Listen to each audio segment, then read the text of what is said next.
Welcome to Thoughtfully Us, the space where three therapists of color sit down to talk about mental health, real life, and the human side of healing. We're colleagues, friends, and licensed therapists. And so in this podcast, we're pulling back the curtain on not just therapy, but on being people of color in this field and on the parts of life we don't always get to process in the therapy room. So whether you're in therapy, thinking about it, or just trying to make sense of your own healing journey, we're so glad you're here. A quick disclaimer is that this podcast is for informational purposes only. It is not a substitute for therapy, medical advice, or diagnosis. Listening to this podcast does not create a therapeutic relationship with any of the hosts. Tease up for Thoughtfully Us. Hey everyone. Hey. Hey guys. What's that, Maya? Oh, just a new self-care thing I'm working on. Oh. Tell us more. Could it be called Brewmate? And if you watched our last episode, that you know that I do struggle to drink water, I will admit. And I've been working on it, actually, that I will say 2025. But these two lovely co-hosts of mine gifted me a water bottle, as they have matching ones. Actually have mine. Oh, I was gonna say, I feel like you guys have them a lot, but if you didn't, I was gonna be like, okay, maybe just me. Yeah. But it is a new thing that I will try to drink water, especially during episodes. So sorry, viewers, if you hear ice. But it's a good way to practice self-care, and why not do it with the other people that are monitoring my water intake? Monitoring. Supporting. Supporting, advocating. Advocating. Yes. Begging. Just kidding. Who wants to tell us a little bit about our topic today? Well, we are thinking about being the therapist you never had. Does that make sense? Yeah. Yeah. The therapist sometimes we wish we had. Yeah, maybe that too. Yeah. Which I feel like can go apply obviously for us as therapists, because we do learn a lot about the ins and outs of therapy and clinician strategies and whatever, but also just as everyday people who have been in therapy before and who know people in therapy and maybe what they would say if given the chance. So what issues do you wish our therapists growing up maybe knew, or also could be that different times, right? Like it wasn't really until more recently, I feel like there's been better communication about mental health and less stigma, but if we find that maybe that also could have influenced the way a therapist was for us or a therapy experience we had. Cultural differences. I feel like Please elaborate. a lot of pathologizing, fancy clinical word for like trying to diagnose or like evaluate something like a normal or like something that's culturally normal, diagnosing it as something else. And I feel like a lot of times that happened where it was like, because it was like something, a family dynamic that I had or something I was doing didn't relate to like my therapist culture. It was kind of judged or like looked at as a problem, but it was totally normal in my culture to be that way. So I think cultural differences is a big one, and which is why it's so important when working with like anybody or just in any part of life to learn about each other, because we are all different and we all have differences. So I think when we struggle to understand other people's experiences, that's when we run into trouble. That's a good point. And I think when we first entered the therapy, I say we. I always talk in like we's when thinking about Maya and I. But I think when we first entered therapy in high school, some of the therapists I don't know, maybe it was their age and the way they were trained, but not very like wasn't very a warm space. And that I think goes back to last week. We were talking about like the roboticness of therapy that we're taught to kind of be. And I think that's the way that they were educated on how to best kind of do this work. To be like robotic and like, I don't know, not human. And I think that was really difficult, especially being a teenager Yeah. at the time. I also feel like when you're younger, under 18, obviously, like a lot of times it's the parents reaching out to a therapist or have to be kind of in some capacity on board. Mhm. So when I think back to like our early experiences as clients, like when I was in therapy, I don't know if I would have personally like chosen those people to be my therapist either. But it's not until I'm older now where I've been able, luckily, to choose and, you know, have wonderful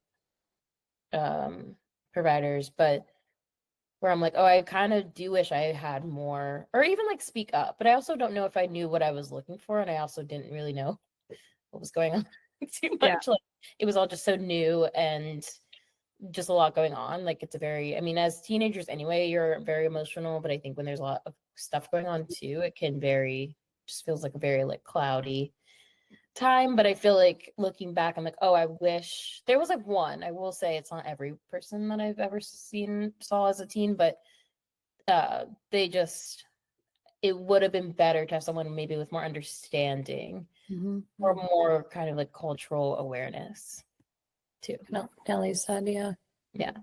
Culture matters.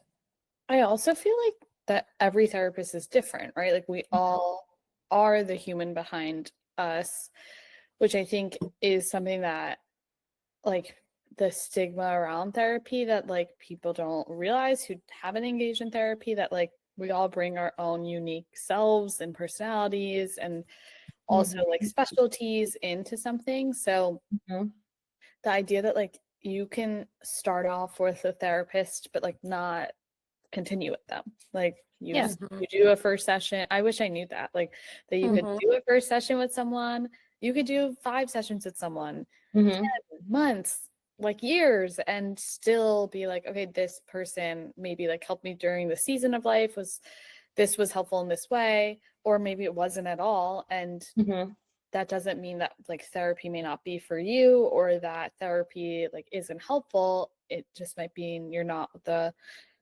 match for you. And I know like we've done that a lot just with each other in terms of consulting with each other, of me being like, okay, I am in this situation, like any support. And like when we've worked at the same agencies, like referring, if I like do a first session with someone and I'm like, you know what, I think you're going to be a much better fit with like Morgan, right? And then talking to telling them like, let's see if I could get her availability, and then talking to them. So I want people to know, like, just because you sign up for therapy with one person does not mean you are stuck with them, because so many times like friends and family who's like outside of the therapy world, they're like, oh, it didn't work out, like I didn't like her or him, like I didn't like them. And I'm like, oh, okay, so are you gonna try someone else? And they're like, no, like I don't know if therapy's for me then. I'm like, wait, no, it's the like it's like it's just it didn't click, and that's okay. And not only is it okay, it's normal. Like we're not friends with everybody in the universe, right? Like we all have our preferences with any relationship. You're gonna probably have preferences with what type of therapist you want too. Exactly. I tell people it's like trying on a pair of shoes. You got to find the size that fits the best. Yeah. That. Like shop around. Like do all that. And a lot of therapists do offer like a consult call, discovery call, or some type of like intro, or usually. And so I think sometimes that can help too, just as we were talking about last episode too, like the differences now with holding space, not only in-person sessions, but telehealth. And so sometimes that's important because you're not really like meeting them until, you know, you see them on the camera. Yeah. Yeah. Or in person. Yeah. Yeah. I think that was a good like segue as well as what Nelly was saying. Like, is therapy for me? Do I need to go to therapy? I did it when I was young. I'm fine now. Like, Mm. how do we get more people into the therapy space? Because I feel like a few things lack now that I've worked with a lot of people and I've been in the field for almost 10 years. Wow. It's like 7, but still, I round up.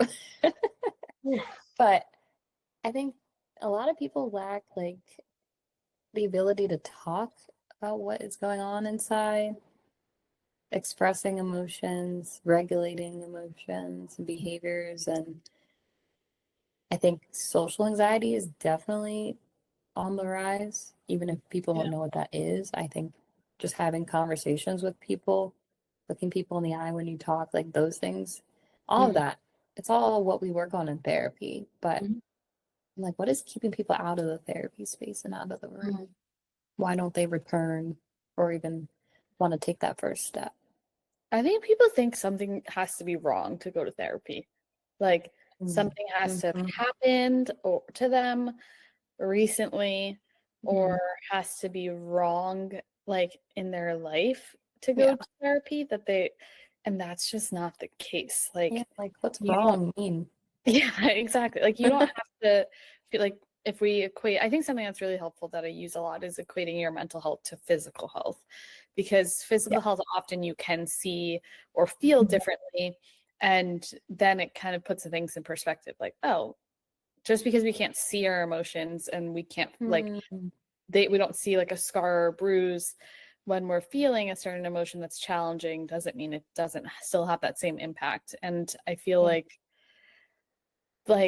you don't wait, for instance, if you're like go take walks or you like go to the gym, oftentimes you're not waiting till your doctor says like you have to, like something goes wrong with your health to do that.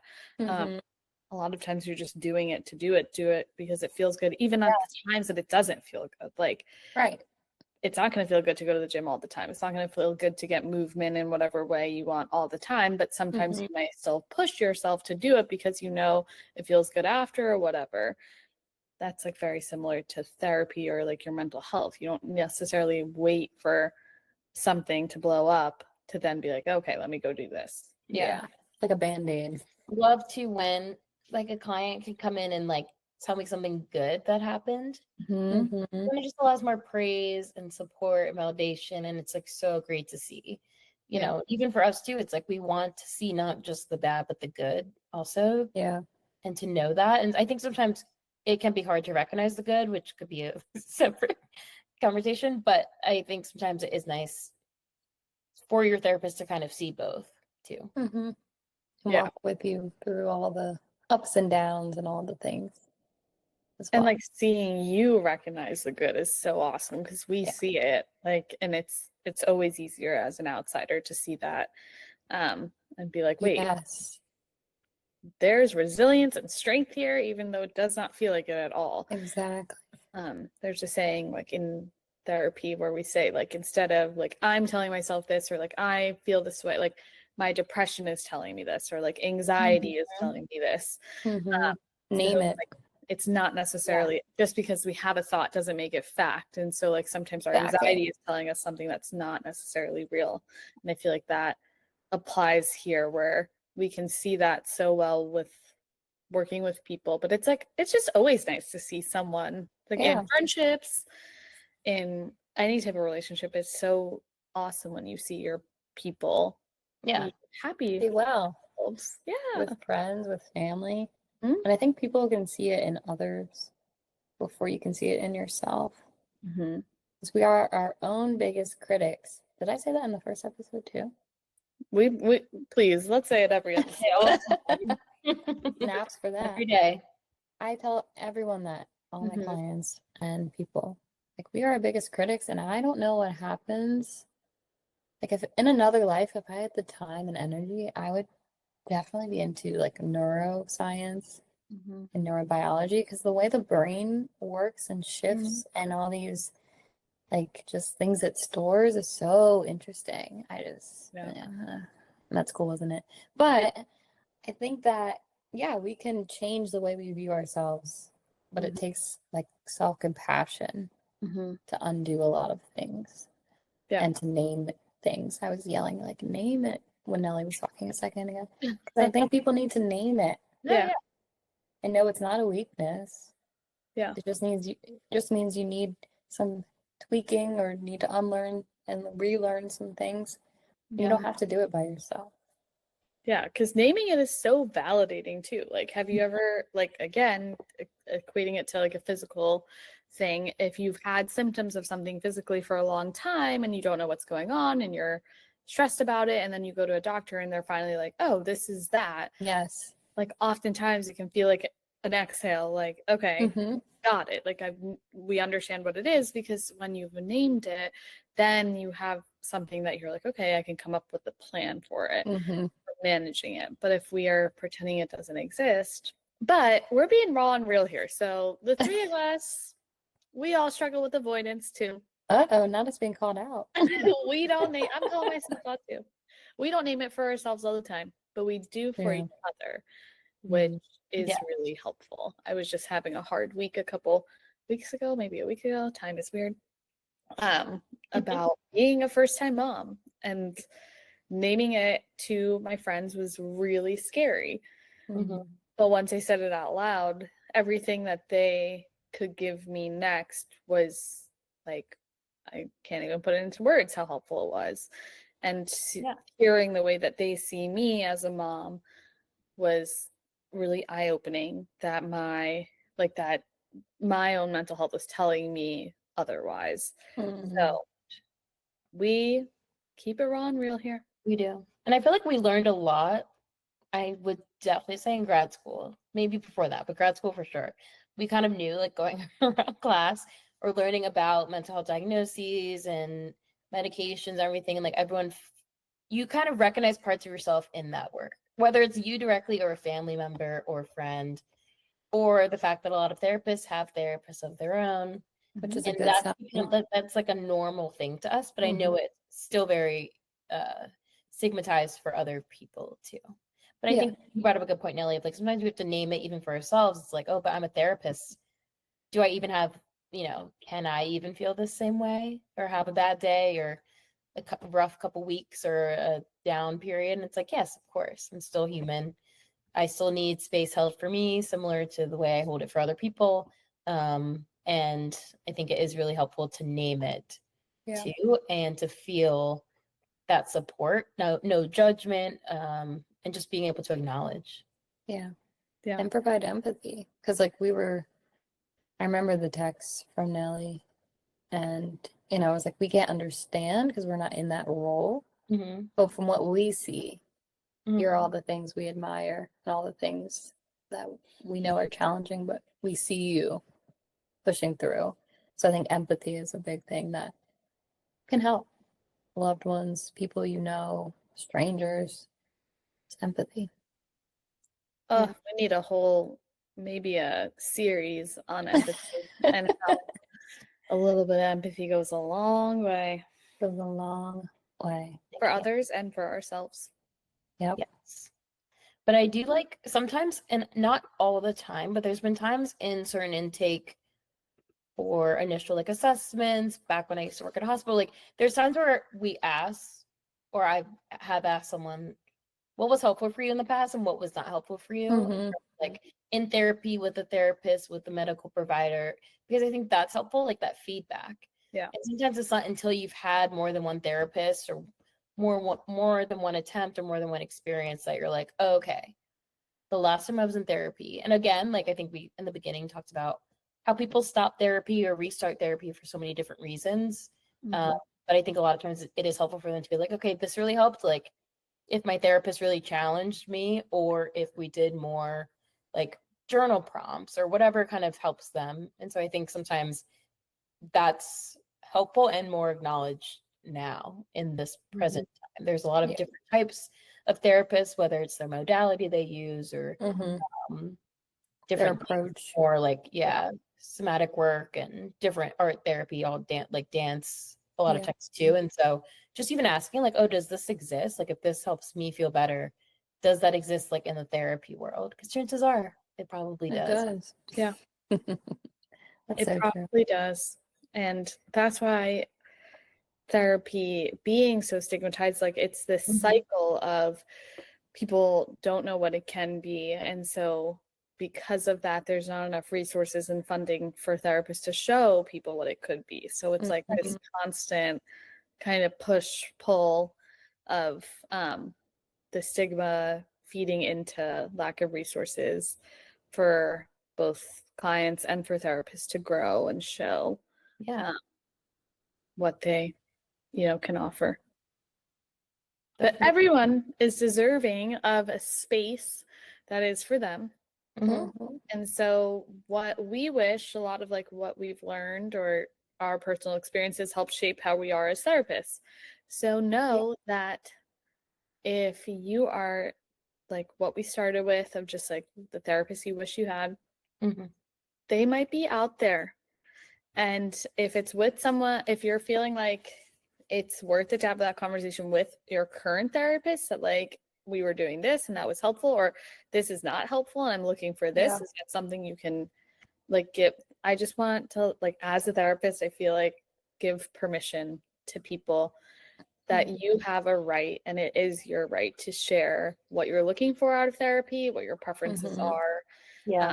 And like, I'm not going to guarantee that that therapist is going to be like, yep, great, on it, and that it works out. But you do have a right to name it and to try and problem solve it together. And I would say in a lot of instances, you will be able to problem solve that together, depending on the situation. So you may be, but maybe, hopefully. Hopefully, because we want to encourage your listeners, and whether it's, again, people not in therapy, people in therapy, therapists, we want to encourage them. There's a lot of different avenues to find a therapist now too. Like there's wonderful directories, websites, a good amount of clinicians or practices are on social media, and sometimes they give like intro videos or kind of are able to provide their own sense of personality. So I think there's a lot of good ways to kind of see like, oh, maybe we would be a good fit, aside from the standard like consult call, which is really nice. Right. Yeah. Definitely. Agreed. So important. And I'm sure this will come up more in later episodes too. Empathy, I'm envisioning a series. So let us know what you guys want to see next from us, what you want to talk about. We're going to open a question, kind of a Q&A type thing, and we'll read some of the questions out next time all together and provide answers to the best of our ability. So yeah, I guess we'll wrap it there. Thanks for listening. Thanks for listening. Tease up for Tease up. Yes.